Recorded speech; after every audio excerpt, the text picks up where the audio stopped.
Hello my dear friends, कैसे हो। Exam start हो गया आखिर में और पहला पेपर भी हो गया तुम्हारा। बट दक्खन किसी ने ये नहीं बताया कि पेपर कैसा हुआ। हाँ?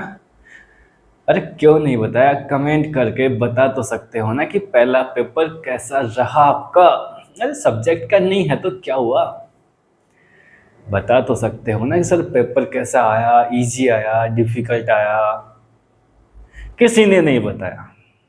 चलो कोई बात नहीं, मैं पूछ ही लेता हूँ तुम लोगों से कि पेपर कैसा रहा, नालायक को बता तो देना। दूसरी बात कि मैंने भी तुम लोगों का पेपर देखा है और पेपर लेस देन एवरेज ही है, मतलब एवरेज से भी कम पेपर आया। लैंग्वेज का पेपर अगर एवरेज से कम आया है तो मैं ये अपने टीचिंग एक्सपीरियंस से ये बोल सकता हूँ कि आगे आने वाले जो पेपर्स हैं आपके वो भी डिफ़िकल्ट नहीं आएंगे। तो कुछ बच्चे क्या करते हैं, डीप जाके पढ़ना और डीप पढ़ना, नए से नया कंटेंट पढ़ना, उस पर लगे रहते हैं। तो जैसे कि मैंने लेक्चर शूट किया था छोटा सा, एक 5-6 मिनट का, उसमें भी आपको ये बोला था कि आप ओनली टीचर के नोट्स पे फोकस कीजिए, उसके अलावा कुछ भी नहीं पढ़ना है आपको। और मेरे ख्याल से, मेरे अकॉर्डिंग, आपको वो मोर देन सफिशिएंट रहेगा और आप 2-4 साल के जो पेपर्स हैं वो ले सकते हैं उन नोट्स के साथ में। आप पूरे 100% क्वेश्चन अटेम्प्ट कर जाओगे और चुटकियों में पेपर पूरा हो जाएगा आपका। समझ रहे हो मेरी बात को। तो आपको क्या पढ़ना है अभी, पहले टीचर के नोट्स और फिर प्रीवियस ईयर के कुछ क्वेश्चंस, 2-3-4 साल के पेपर पढ़ लो, आपका पूरा कंटेंट, पूरा पेपर एज इट इज मिल जाएगा आपको।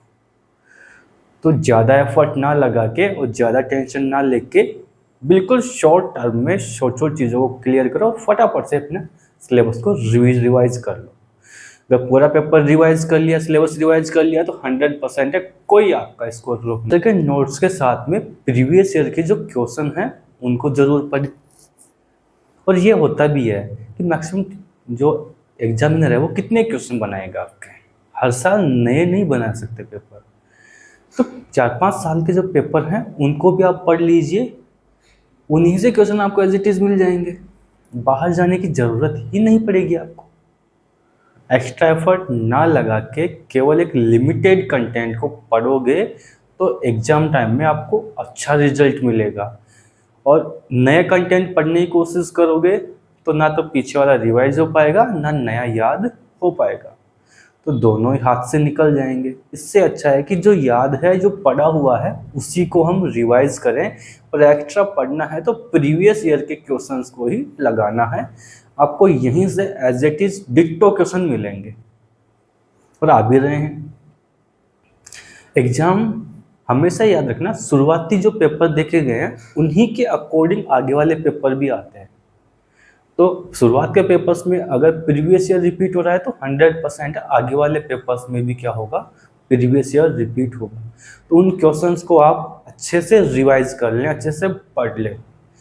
फिर 20 या 25 क्वेश्चन में से आपको 5-6 क्वेश्चन भी प्रीवियस ईयर के मिल गए तो फ्री के नंबर हो गए ना आपके।